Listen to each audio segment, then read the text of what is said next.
हजारों साल पहले किसी घने जंगल में एक शेर रहता था।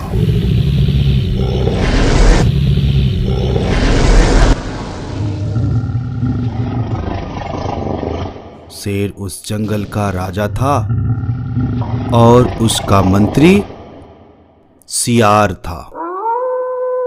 दोनों एक साथ एक ही गुफा में रहते थे। शेर अब बूढ़ा हो चला था। एक दिन की बात है। शेर ने अपने मंत्री सियार से कहा, मैं अब बहुत बूढ़ा हो चला हूँ, मुझसे चला नहीं जाता और ऐसे भी आज मैं बिल्कुल नहीं चल पाऊंगा। मेरी तबीयत बहुत खराब है। ऐसा करो, आज कहीं से तुम किसी जानवर को गुफा तक ले आओ, मैं उसे खाऊंगा। मुझे बहुत भूख लगी है। और हाँ, चिंता मत करना, हमेशा की तरह उसमें से कुछ शेर तो तुम्हें दे ही दूंगा। जाओ, एक शिकार मेरे लिए ढूंढ लाओ। मंत्री को अब अपने महाराज की आज्ञा तो माननी ही थी। सियार ने हाँ कर दी। अब वह बाहर जंगल की ओर निकल गया। मन ही मन सोच रहा था कि शेर को वचन तो दे दिया, लेकिन ऐसा कौन सा जानवर होगा जो खुशी खुशी मरने के लिए तैयार हो जाएगा और मैं कहूँ और वो गुफा तक चला आए। कितना मूर्ख, ऐसा तो कोई जानवर नहीं होगा। ऐसा सोचने लगा सियार। कुछ देर सोचने के बाद उसे एक युक्ति सूझी और जल्द ही उसकी तलाश भी खत्म हो गई। पास में ही एक गधा दिखाई दिया।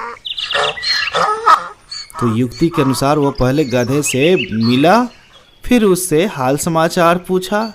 फिर उसने कहा, अरे गधे मित्र, तुम यहाँ क्या कर रहे हो? तुम्हें पता नहीं क्या, शेर ने तुम्हें अपना मंत्री घोषित किया है। तुम्हें तो अभी शेर के पास होना चाहिए था। शेर तो ऐसे में नाराज हो जाएगा। मैंने शेर की गुफा देखी है, चलो मैं तुम्हें वहाँ लेकर चलता हूँ। गधा तो मंत्री वाली बात सुनकर खुशी से फूला नहीं समा रहा था। बहुत खुश हुआ। उसे लग रहा था कि अब उसका जीवन सफल हो गया है।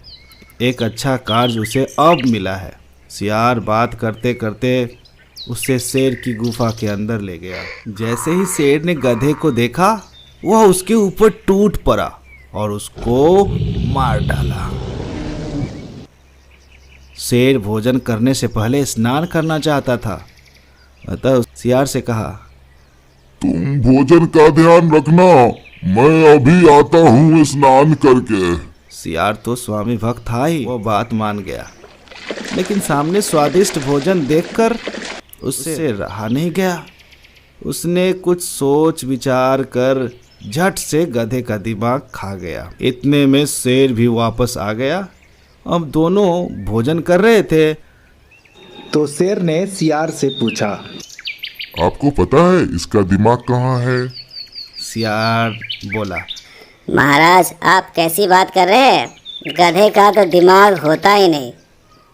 यदि होता तो वो स्वयं चलकर आपके गुफा में थोड़े ही ना आता। शेर उसकी बात मान गया। अब दोनों फिर से शिकार का आनंद लेने लगे। इस कहानी से जो सीख मिलती है वो ये है कि धूर्त व्यक्ति से कभी नहीं चूकता, अतः धूर्त व्यक्ति से बचकर रहे। तो हमारे वीडियो को लाइक करके चैनल को जरूर सब्सक्राइब कर दे। जय हिंद बच्चों।